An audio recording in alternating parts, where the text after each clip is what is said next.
The question we get asked most often is, what are the risks of switching cola suppliers? Hi, I'm Ben Kate, CEO of BevTrust.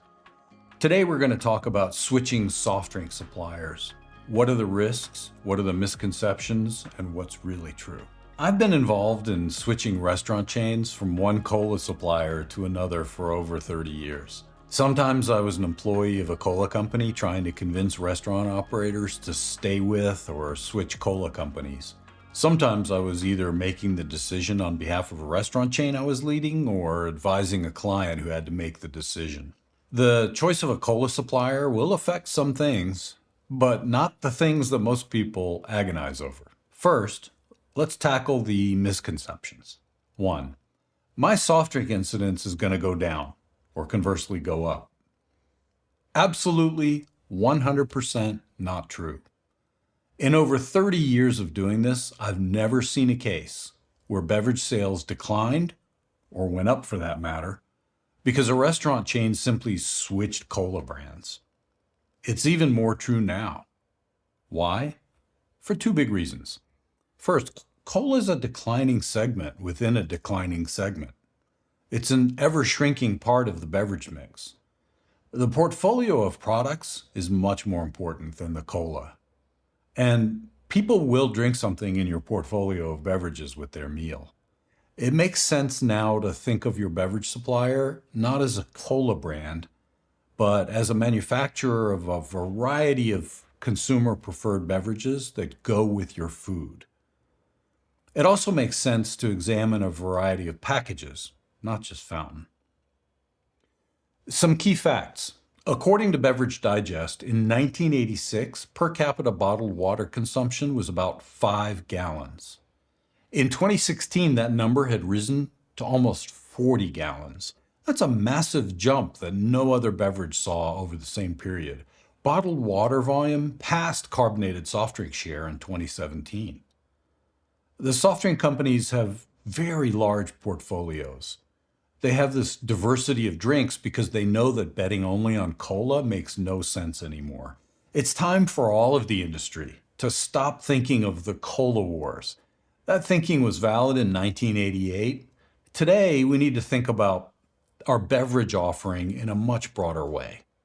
And that means we need to think about our choice of a supplier in a way that has very little to do with a cola brand. Moving beverage incidents, also called attachment, it takes effort. If you see statistics from a beverage company showing the aftermath of a switch that leads to a change in beverage incidents, it is not because of the cola brand or any other brand. It's because someone put a lot of effort into merchandising, crew incentives, or other initiatives that drove the beverage incidence numbers. Don't fall into the trap of worrying about sales because you made a switch. It's a false narrative created to scare you into the status quo. And don't buy that your switch will lead to incidence gains because of the brand. The data is clear that any movement in incidence is because of focused effort on the part of the restaurant chain. This was true back in the days when cola was the dominant beverage choice among consumers, and it's even more true today. Second misconception, I need Dr. Pepper. No, you probably don't. Even if you're in Texas, but Texas is the only place in the world you could reasonably argue that you need it. Yes, it has relatively good market share, although its market share in much of the United States, especially the Northeast, is really small. But if you don't get a good deal from Dr. Pepper, then don't serve it. Your beverage sales will be just fine. Dr. Pepper offers no infrastructure, very little account management support, no service capabilities, very little imaginative marketing, and no culinary support. And they actually compete with you. Yes, they compete with you. The company that owns Dr. Pepper also owns Panera Bread, Einstein's Bagels, Peet's Coffee, Pret a Manger. They're a major food service competitor of yours. Every time you buy a gallon of Dr. Pepper, you're fueling your competition's profits and enabling them to compete with you for a share of your target consumer's food service expenditure. Third misconception, I'm in a Coke or I'm in a Pepsi geography. I can't switch. Well, both cola suppliers have viable market share in the US and Canada. Even if you're in Atlanta, You should remember that one of the most popular soft drink flavors in Georgia is a Pepsi product. It's Mountain Dew. Market share data is consistently manipulated by both soft drink companies. How many times have you seen one company say their market share is better than the other, and then you hear the opposite from the other company in the next meeting? We hear that all the time. The reason is anyone can make a case for anything by selecting the data that makes their case.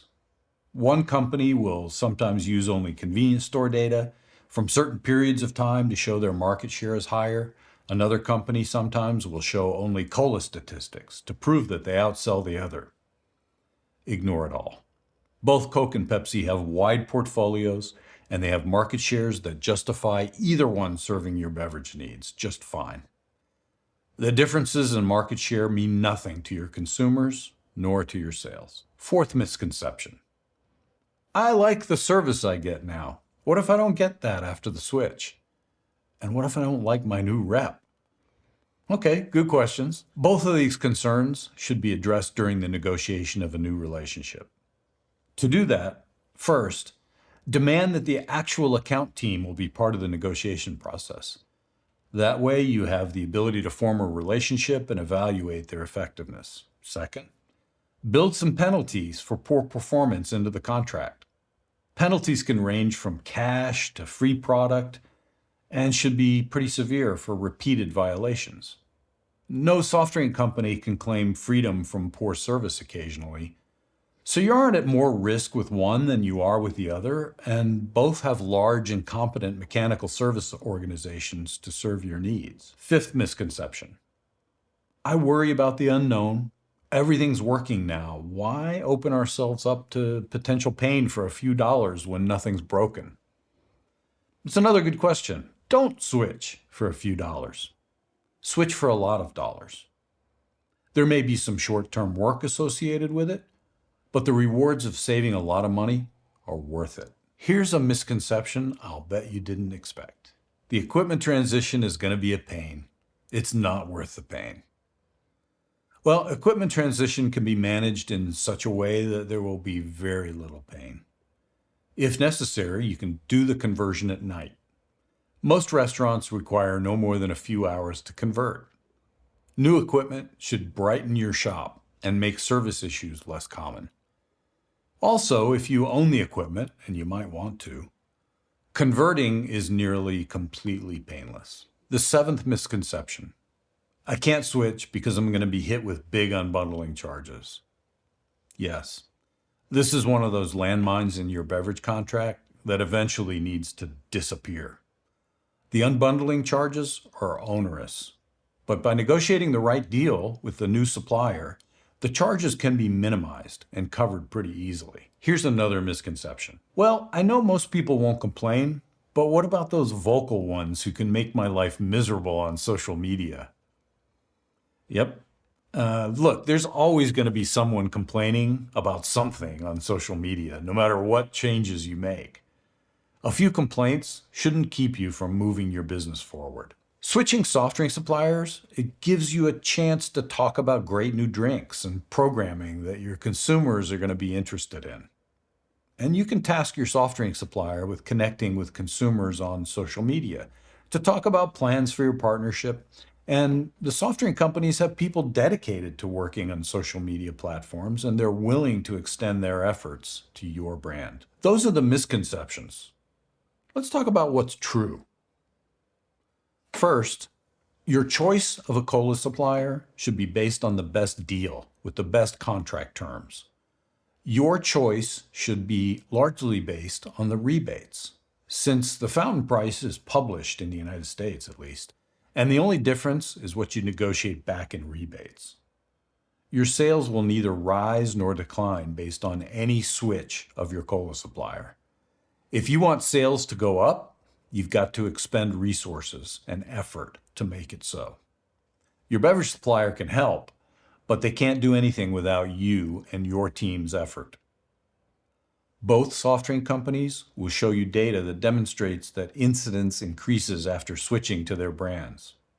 If you dig deep into what really happened, You're going to find that a well-coordinated merchandising and promotional effort on the part of the restaurant operator and the soft drink company caused those increases. Basing your decision on price makes sense for several reasons. First and foremost, if you have the best deal, you're nearly certain not to be at a competitive disadvantage. Second, cola is a small and diminishing part of your beverage mix. The whole portfolio is more important. Both Coke and Pepsi have large portfolios as a matter of necessity because of the declining importance of cola. So using price as the differentiating factor really makes sense. Finally, if you don't focus on the financials and you use some other metric to make the decision, it's likely that you'll find yourself paying too much. What's another truth? Your beverage supplier is going to pack your contract with landmines. Unless you identify contract landmines and negotiate them out, the suppliers are going to include them. Landmines are those clauses in the fine print, often stuck into the standard terms and conditions that limit your ability to do what you need to do with beverages and funding. There is nothing standard about the standard terms. Spend time up front on the contract language to avoid stepping on a landmine that's going to cause you grief in the future.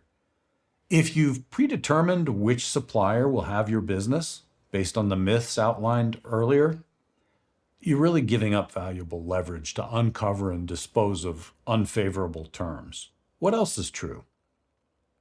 Well, you really probably don't know if you have a good deal. How would you know? Do you have hundreds of benchmarks to tell you so? Do you subscribe to a service that helps you gauge the relative worth of your beverage deal? Likely your answer is no on both of those. We at BevTrust have hundreds of those benchmarks. The subscription service to help you with beverages doesn't exist like it does for beef, poultry, sugar, and other items you deal with. Are you relying on your soft drink representative to tell you how good your deal is? Well, unfortunately and obviously, that's not a reliable source. Are you relying on your knowledge of past deals that you've done? Well, soft drink deals get done maybe once every 5 or 7 or 10 years. Things change rapidly. More importantly, how do you know that the last deal you did was good? The truth is, no one knows. No one knows if their deal is good until they get an insider to analyze it and benchmark it. You're not alone. I've seen only one deal that really was as good as it could be. And even then, drastic improvement in the contract language was still possible. Here's the bottom line. Most of what people expect or worry about if they change cola suppliers is simply not true. As in the case of law, medicine, IT, and so in the case of soft drink negotiations, it's better to get professional help.